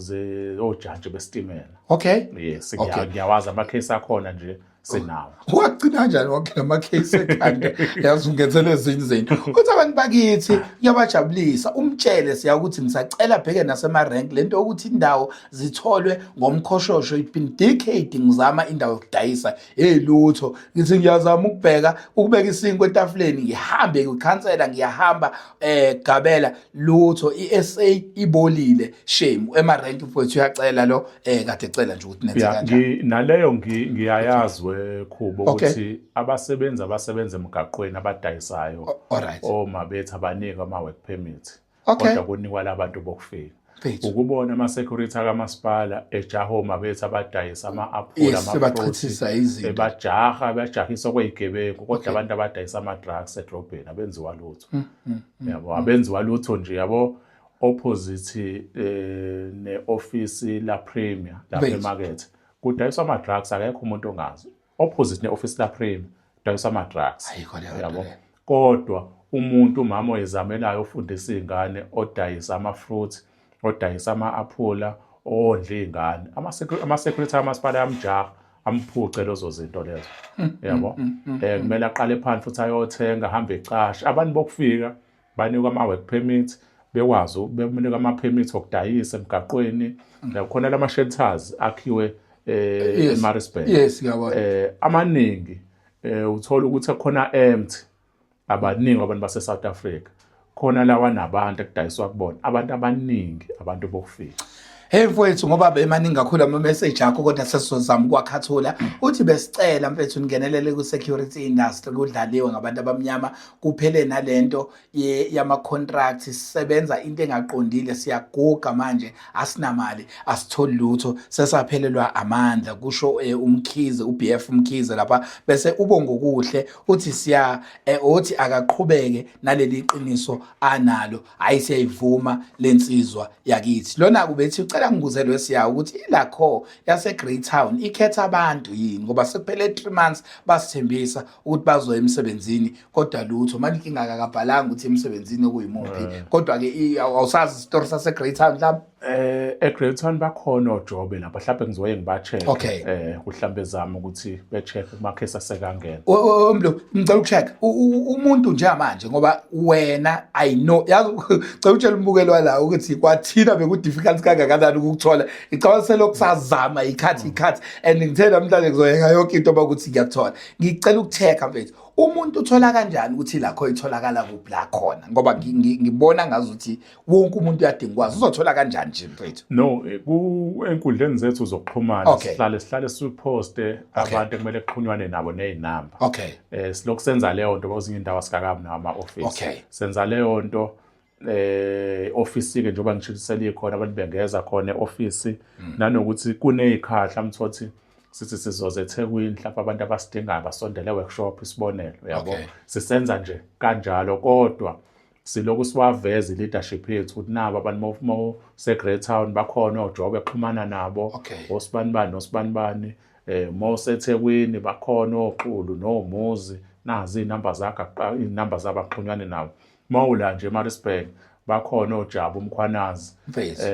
o-Comrades Maningi yabo Comrades uPrince Nkomo uxhunywane nabo yabo silokhu sikuveza nje lokho kanjalo ukuthi uma unenkinga endaweni yokuthi nabantu abadoqhubeka kodwa ke nathi sesozama ukuthi epagini ngoba bebecele bona futhi sophinde sikwazi ukuthi siqhubeke sibaningi sengenzela nje mfethu ukuxosha ngoba sihleli nawe la basalokhu bejijelile futhi la kodwa ke nje sobamba ambadlwana engicela ukuthi siyibambe nje mfowethu engeke ngayibona uthi mina ngisakufisa ungibuzele ukuthi ngabe lama CV abawathatha ngonyaka ophelile kubantu ngenhloso ukuthi bathole imisebenzi bazimisela ukuthi kube isikhathi esingakanani kube ususukile kubo umnikazi bawo babe sebesebenza ubhale indlela engaqondakala kodwa ke uthi lo mshikashika use-estude PMB sicela ukwazi ukuthi manje ubuya bhale ngendlela engaqondile inkunzo yabo uzophela unyaka wonke kodwa manje bayaletha lama CV sebeya ngokuphelelwa yithemba so into encishifana leyo ukuthini uphendula lapho ngicabanga ukuthi umbuzo obalekile loyo uma sizoba nabamashi sizoya emafemini sike sithi abantu abafike beze emashini bephatha ama-CV ngoba lapho sisuke sikhipha umuntu wokufika mase siqasha umuntu wase-South Africa masingena kwimashi nje impongose factory. Impongose uqasha abantu abangaka uthi wena bawu-100 abantu bokufika, okay. Banama work permits, cha banawo ama-passports abanawo, okay. Kufika ngabe uyaboshwa wena nabayaboshwa. Kodwa-ke nabantu sihamba nabo kwimashi bawu-100 sokuthathela ama-CV ubaqasha. Sesiqasha abantu abaningi nje ngaleyo nto, yabo. Ngonyaka odlule nje siqasha abantu more than 3,000 ngonyaka odlule abantu sebesebenza. Ekushaya uDisemba sebesebenza. Mlo ngixolise ngifuna ungilekelele la. Nenze njani ngoba wena ungcono futhi u-understanda better siqhamuka ngasendaweni eyodwa inkinga zanga khona icishe efana. Nenze njani mase ukhulumele umuntu avela afika adlale noma agange ngomsebenzi emsebenzini? Bayakwenza lokho. Nenze njani ke? Bakwenza ngithi before abantu beyoqala ukusebenza siyababiza bonke. Okay. Sibatshela ukuthi njengoba seniyosebenza ke manje. Awufike emsebenzini udaba utshwala. Yes. Awumakuthiwa ungena ngo7. U7 awushaya usukhona emsebenzini. Umuntu osukunikwe yena ukuthi uyena umphathi wakho, supervisor wakho, ngayimele nje kumele umhloniphe. Umsebenzi uyahlonishwa. Njoba ukade ungasebenzi, impilo yakhe isizoshintsha, siyacela ukuthi umsebenzi uhloniphe. Ungaloku ubuya ngoba nathi sibhizi uzosireportela ukuthi ususpendiwe ngokuthi ubuphuzile, futhi ungaloku ugoloza ukuthi uzotshelile yakho. Yabo wenza izinto ezirong mase usamise ngelakho usabise ngathi sike sibatshela kodwa kuhluka khona kunjalo khona nje umuntu omunye khona apha e-studio wayesebenza kwenye company kuthiwa i-Capital Steel yabo Top Wood sayapha Top Wood wasebenza usuku olulodwa wathi hayi ngeke mina ngisenomani nobaba ngeke yabo washiya phansi Ecela khona abantu lapho senishiye umuntu obewudinga ngempela lo msebenzi yabo khona osevalelekile yabo kapho shuma simreplace ke ngomunye umuntu kodwa ngithi uyabona ukuthi ngesikhathi uthi usiza abantu khona abantu abayithatha kalula mhlambe kube nenhlalo mhlambe kutonyula iCV yakhe qasheke yena omunye athi ngicela ubatshele njengoba kuthiwa ngizoqala ngomhla ka1 ukusebenza kodwa ingeke ngisebhizana ubatshele mhlawumbe ngicela uqala noma umhla ka10 yabo futhi wangisiza mntu wakhuluma lezi zinto bengifisa ukuyibuza ngoba ngiyazazi ngiphila ngazo every day mina lezi zinto njalo ya useshintshile nje kanjalo yabo futhi uyambothi yena momlalela akayiboni into wrong lapho yabo sekumele no phela noma sithe kumele niqashwe bekugcineni icompany ekumele yenze inzuzo nayi kumele yenze iprofit zonke lezo zinto inama rules asebenza ngawo khona nathi ngesikwazi ukuphula imigomo yabo size singene ngale yabo kuthi wena uyaya ngomhla ka1 emsebenzini uma ungayi sizofaka omunye umuntu mlo le ngoba i-real nalento esiyenza la mfethu iziphi ingqinamba ngoba phela kumele siphinde sibatotose kuphela abantu bakithi iziphi ezinye zezinto eziyingqinamba office kuyikhuza eziwumkhuba enibukayo mase senibalweli labantu ingqinamba ezikhona ezokuthi umuntu masumfakile emsebenzini useyasebenza imane efuna ukungahloniphi umuntu nje ethi ngizotshela lakho yabo ethe ukuthi no ngizotshela lakho ngimtshela manginemazi mancinza noma ncinza ezeveza isithomo ngizomtshela uyabo yonke lonto omunye uma engene ngelakho efuna ukubukela phansi abantu abafice besebenza abantu base South Africa ukuthi bone ngazuthi abekho ezintweni ngoba nabafakwa ngelakho oyena mhlawumbe efuna ukutreatwa special ngoba ufakwe ilakho yabo siyafisa ukuthi abantu lezo zinto bayiyeke ukuthi umsebenzi abawuhloniphe ngoba njoba sisuke sibasiza thina sisuke sibheka usizi labo nokuthi wonke umuntu kumele akwazi ukuthi asebenze uze kwazi ukuphila lempilo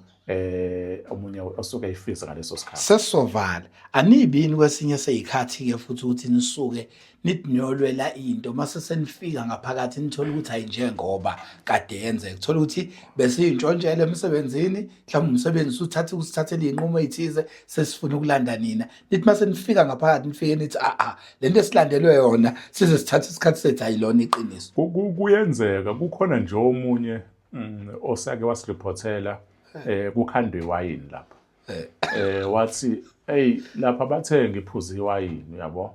athi uliphuzile yini hayi waphiwa wathi aliphuzanga hayi mase siya khona sikhombisa ama footage eliphuza yabo abotha impela uliphuzile iwayini yeah angithi phela thina umsebenzi wethu simela umsebenzi asikwazi ngempela ukumdayisa phambi komsebenzi uthi hayi awuliphuzile mqosha asikwazi asifuni ube nomsebenzi ophelelwa umsebenzi ngenxa yelakho ngoba sesifikile ke sekuvela izinto ezintsha manje la sekumele ke manje ke sithi oliphuzile okay hayi sayibona i-footage kodwa akuyilandelile iprocedure yokumqosha seniyamshayela itoli ukuthi phela umuntu umenza into wrong so kumele umcharge umnika isikhathi esithile umtshethe akafike kwi-hearing kube nomuntu ozomrepresenta uzenzile lezo zinto mengazenzanga uthi okay now be wrong uphulile umthetho yabo ongcono mhlawumbe akathola uswazi oluncane kodwa hayi lelo lokumxosha mhlawumbe ukamsuspenda leso sikhashana esincane mase buya yasebenza ngoba nawe awukho ngizama ukuveza ukuthi mase siseceleni ke nomsebenzi sesiyamtshetha hayi uyajwayela udlala ngazo nangelanguage yaselokishini uyajwayela lobuthi uyigiqa la siphinde size la usenze ilima wena lokho enye yokugcina mfowethu engifuna ukuyicheck angithi kuboneke uma sefikile ke mhlawumbe niyayenza ini follow up after senibafakile labantu ngama CV ngoba saye sabheka manje ngiyisaba kabi lento kaphumi nompelo kuyo so uma niqeda kubafaka ngama CV umqasha vele enze okunye ufika sabo mancinza kade bese ngaphambili after that niyayenza in follow up ukuthi abasebenzi bethu ke esibashile balitholile inuzinzo abanikwa yini incindezi masingasekho kade siqala Mpongose ngizokhuluma iqiniso ukuthi besingayenzi follow up kodwa salo sithola ama-complain asiform i-team esizothi mase sibaqashile abantu abawu-50 la hlale emva kwesikhathi esithile ezobheka ezi-follow up ukuthi bahola imali efanelekile ngoba isikhathi ngesuke sikhipha abantu bokufika thola mhlawumbe bahola imali engamele bayihola ukuthi bona laba sebaqashiwe-ke baholelwa kahle amalungelo abakukhona lephuka khona sizama ukukhuluma nabo abasebenza eceleni sithola yonke into sibe futhi sizokhuluma nomqashi naye eceleni ukuthi-ke kuhamba kahle yonke into ihamba kahle yini sikhona i-team esikwazi ukucheck ngoba bese niyibona lezi zinto sishiya abantu abawu-100 beqashiwe sithi siyezwa ukuthi bese kuqoshwa abanye lokuxoshwa nga-1 xoshwa nga-2 ngokuthi bafika nelakho yonke lokho ama-cases anibhekani nawo bezama nabo ukunicindezela labaqashi mhlawumbe ukuthi nifike nabalwisa mhlawumbe nabhekana nenkinga awekho amacala esenike hawu maningi angazi nje nama-case amangaki ase-high court nje ethi umuntu hayi ufike wavala ifemu yami ngaluza 2 million ngaluza 5 million kuwukuthi-ke amanye awo siyawawina noma kuthiwe siyayiloza makuthiwa sikhokho 5 million sowuthatha Mfethu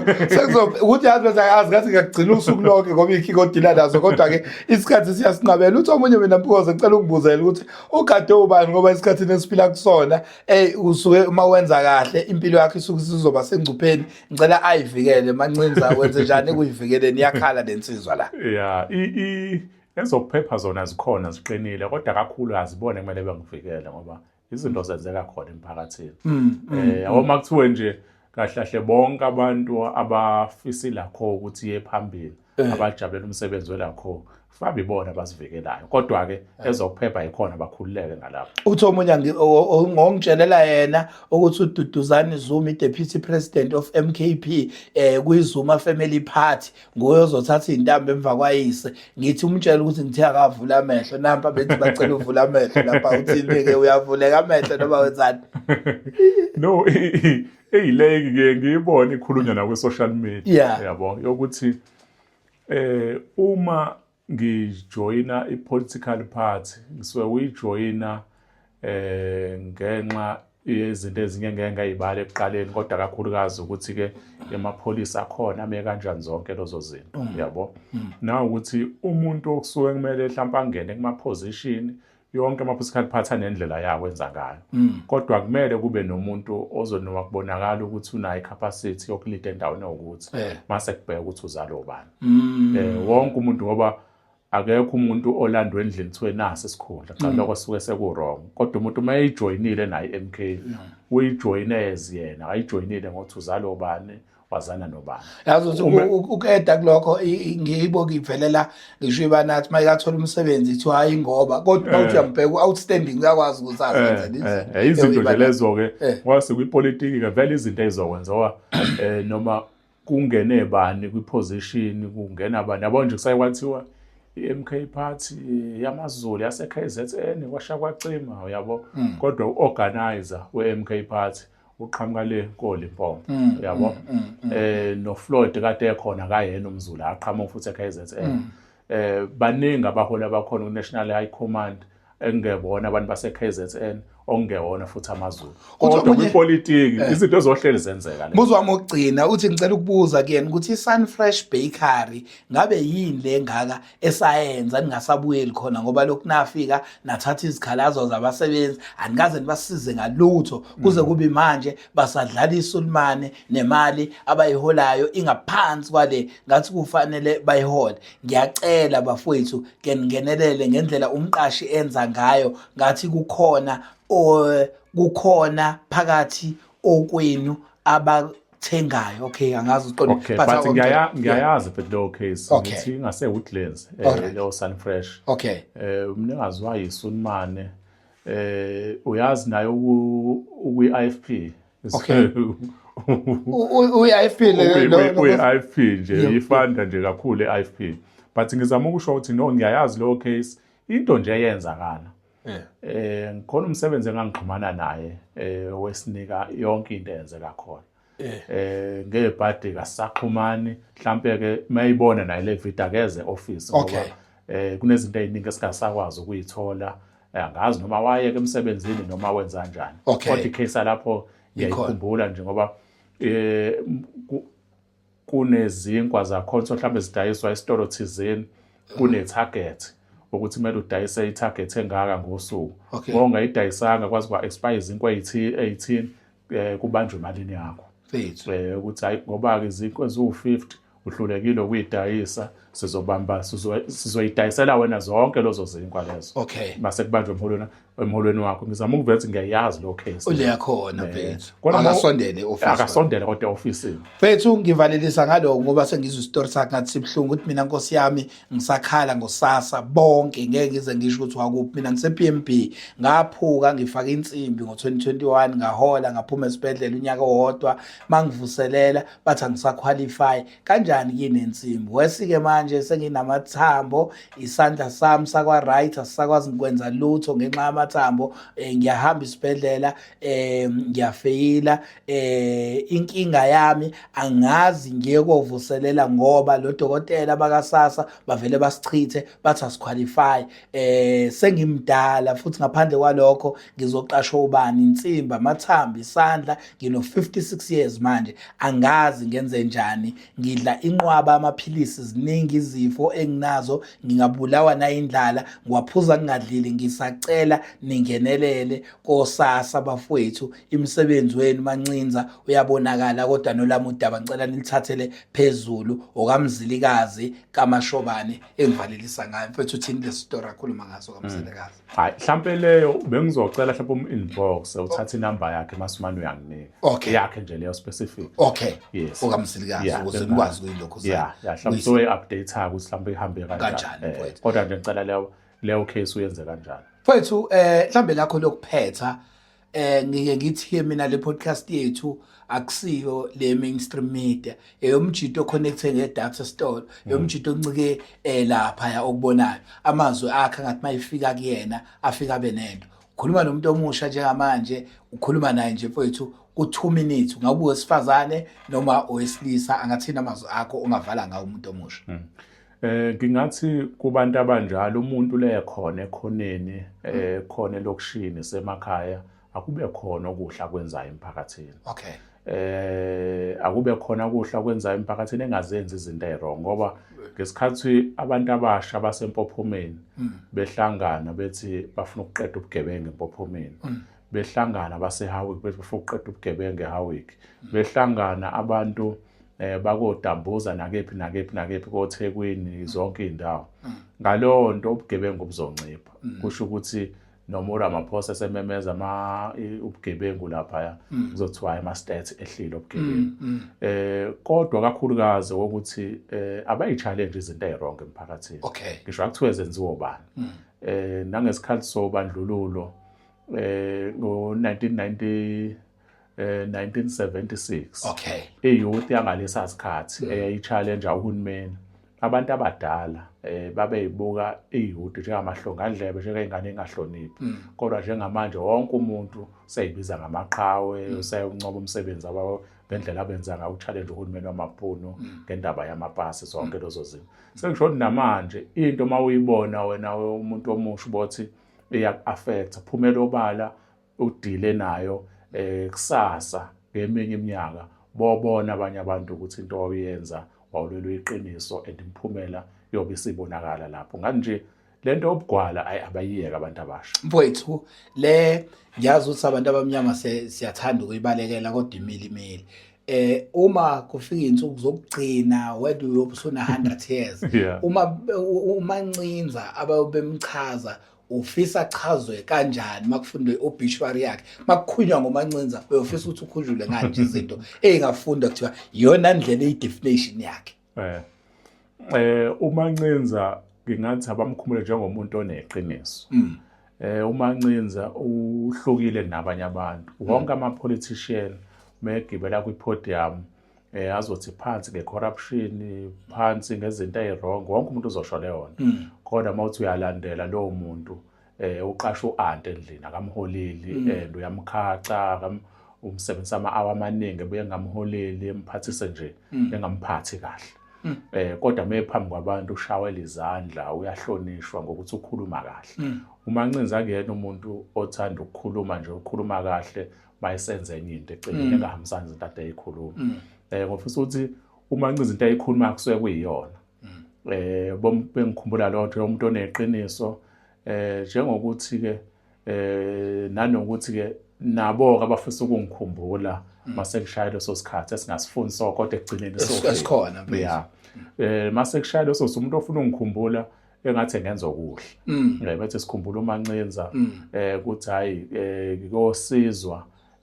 ingane mhlambe ecrash mhlambe kuyiwa ekhaya logogo kuyosizwa omkhulu nogogo lapha mhlambe kuyosizwa izingane ezikoleni mhlambe kuyofundiswa izingane engakwazi ukuthola uNSFAS seyiqeda umatric but ngeze background eyiphuma kusona ekhaya umuntu ekuthatha kanawo amandla umuntu bekhumbula uMancinza kube khona okuhla kwenzayo asize omunye umuntu engivalelisa ngakho sengivala sengiliphethe uhlelo so njengamanje ukubone mawumuntu omnyama uhlanganisa wathenga imoto ezimbili kakhulukazi la elokushini akambe umyenzeka yini ngakini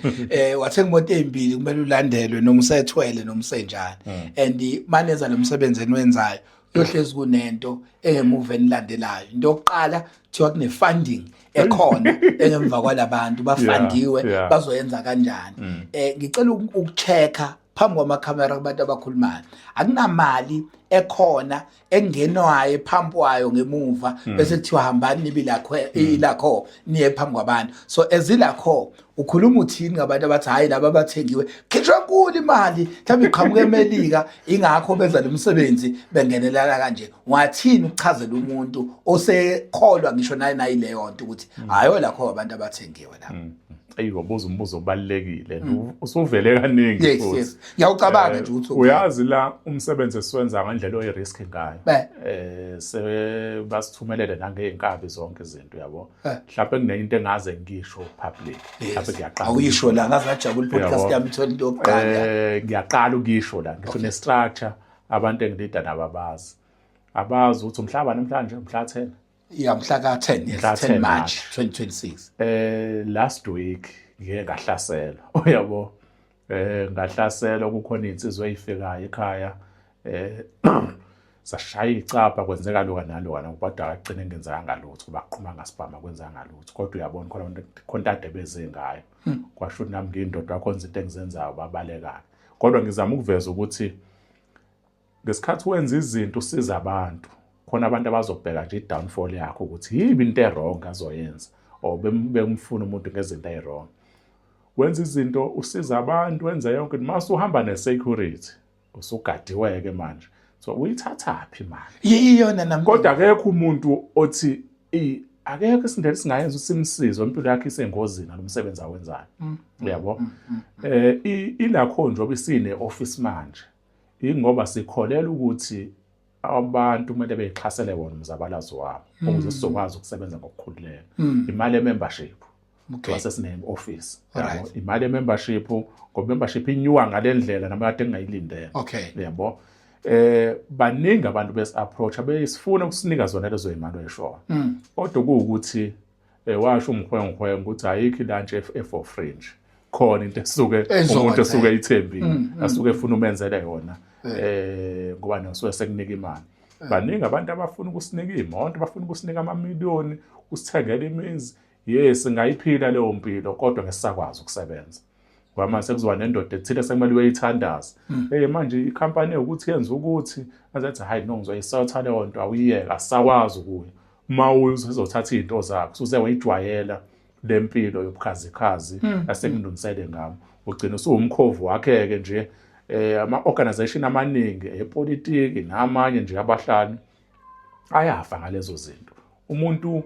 uyahluleka ukulinda ngoba ukulwela iqiniso akukho mnandi kuya-affecta nje kakhulu abantu osondelene nabo bazolindela mhlampe uzoba nemali ukwazi ukwenza izinto ezi-right abantu mhlampe nasemndenini uzothola ingcindezi ukuthi hey usuwaziwa kakhulu kodwa lekha sihluphekile yabo ugcina nawe mawuweak usuwenza izinto ezi-wrong ngoba ufuna ukuhambisana mhlambe negama lakho ukuthi seliyaziwa zonke lezo zinto kanti mina ngiye ngiyitshele nabantu esisebenzisana nama-comrades kwi-team ukuthi ukuze lento ethi ihambe kahle singayithathi imali engcolile yabo awukwazi ukuthi uzolwa nomuntu ujike uthatha imali yakhe ayikho lona kuthiwa ikhonkothe nethambe emlonyeni ngeke ukuthi impongo usungixhasa unginika yonke into ngiphila yonke impilo engifuna ukuyiphila uma wenza izinto ezi-wrong masuthi kuzofana ukuthi ngiyoyivala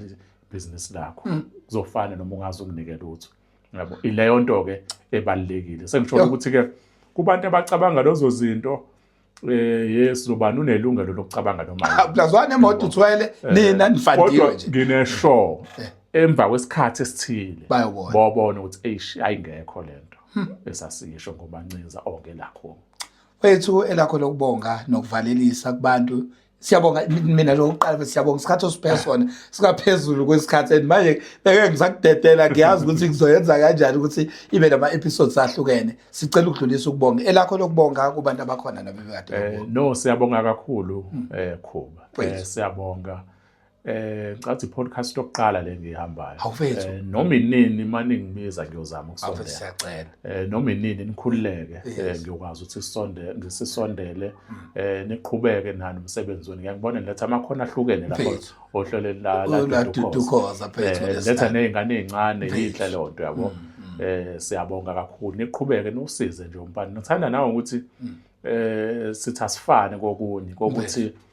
awuthanga ukuthi hey sengikhuluma kokhosini sekumele uhambe epophomeni lokukhulele khona uyabo uqhubeke uphile nabantu adophila nabo and uqhubeke ube lo muntu oyena yazi why ngi-understand abanikhuluma leyo ngalokhuzana yabo nje kwi-podcast yethu lesiyenzayo sinama-leaders akhona ama-right powerful abanemali nani but we took a stand ukuthi i-podcast yethu sifuna ibe umuntu angafili ukuthi mangiya kuyona inenhloso ezithize ecashile ngemuva so as you can see ukuthi we decided ukuthi hawu ngoba sina indle sempophomene kanje asiyikhandele this room bese ishuthe ke equipment ngoba the minute kufika indoda ekuphathela icamera ey4K isishintshile leyo nkulumo uma usu-interviewa le ndoda isizoshintsha nawe nje uvashile la cha asifuni lutho nje basuhamba uhambe kahle nje ngoba loyo ufika ilanga athi mancinzo uyabheda ngoba kumfaka upetrol ubheda ngani mfethu ngikhohlwa sengihamba khona ivideo engeke ngayibona angazi indaba lento ye-AI isisebenza indlela ukuthi umuntu mawuzohlangana naye kuvele into ezokhuluma khona ivideo engeke ngayibona intombazana igqoka isikipa se-MK ithi angazo mancinza abathanda imali labo kanjani ivela kumina ekuseni ngizoba nawe ungakwazi ukungiphendulela kuleya video khona sisi yoke wakhuluma wayichaza ngathi hayi labo badila ngomuntu mayinemali ithini into endaba yemali yasisi besimbiza ngoChina ubekuyilakho khona into engayivezanga ukuthi waxoshwa kilakho bekuyilakho lo siswale video sidlala nje ngizozama ukubhekela ya no ngiyamdlalela vele umbuke nje abathi iyadlala kuyena le video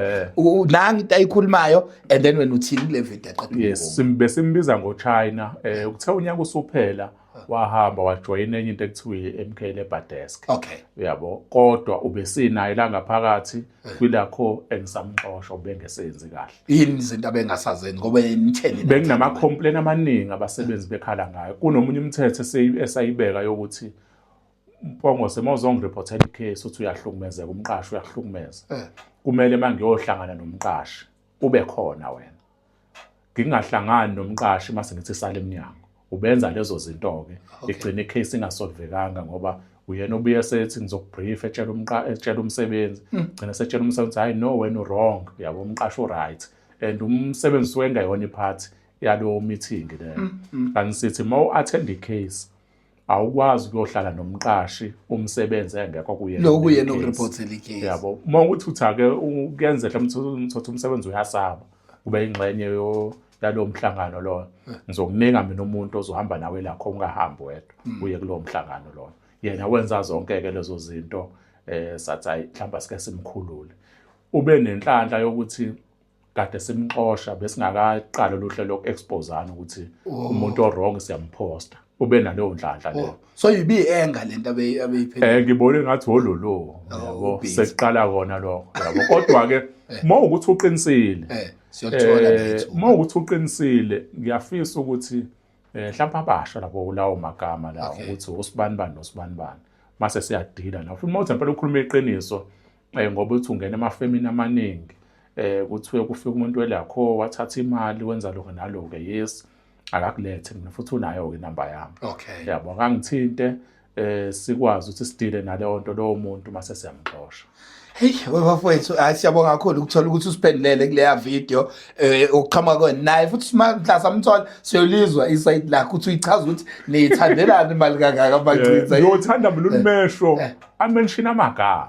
Yabo ngangatholi mhlawumbe futhi ngempela uqinisele. Amention amagama uthi usibanibani nosibanibani. Uzothatha inyathelo. Yabo kodwa mengawamention amagama sothatha nje vele usene-enga ukuthi samxosha kwelakho. Hey madoda xoshwana kwelakho nami ngizoyixosha-ke manje lapho ilakho iphelelwe indawo manje lesikhathi sakhe siphelile embukelo wethu. Siyabonga kakhulu lo bekade sinaye enye ama-interviews exclusive kakhulu esibe nayo mfoka Mancinza bengahambi-ke behamba ney'nsizwa abanazo kulo mshikashika. Umfoka Mjwaha ukhona lapha indoda yafika sithi marajo ifike egoli kokuqala ibonakala ikhona. But siyabonga kakhulu kuyithimba esihlekelelayo nakuwena. Don't forget to share, like and subscribe. Iqeshana soyifaka kuyi-social media sebenzisa Facebook and then-ke bese le ephelele sikwazi ukuthi sikufakele yona ku-YouTube ye-Menros Production. Siyabonga izandla idlula ikhanda Mancinza mfowethu anytime masiphinde sikudinga ngelinye ilanga siyokudinga kusugqoke ezeqembu lakho usukwazi-ke nizokhankasa ngoba kusazoba nama-debate sike sacela uChristopher Pappas bengiwabona emngeni nani la isonibeka khona nje usibheke umeya we-DA mhlambe naye uzobe egqoka iqapisi lakhe le-DA i-MK ngala i-ANC ngala nihlangane nonke i-FF kodwa-ke sizamele ukuhlela uhlelo ukuthi lube likhulu kakhulu. Sizohamba kuma-halls la isobe sihamba khona nama-candidates nizowabheka uma sekuqale kwento enjalo. Siyocela bafowethu ni-available izandla ivuliwe futhi makuwena nje sosa. Siyabonga i-podcast yokuqala enoMancinza okuningi ukutholeka kwabantu abaningi uzalwa plexes yakho uzwe namhlanje kwi-podcast futhi ukusho la ukuthi ngizalwa uzalwa kuphi nendawo akekho umuntu owazi. Ngiyabonga kabi yami izandla idlule ikhanda sharp kabi yami sharp wethu.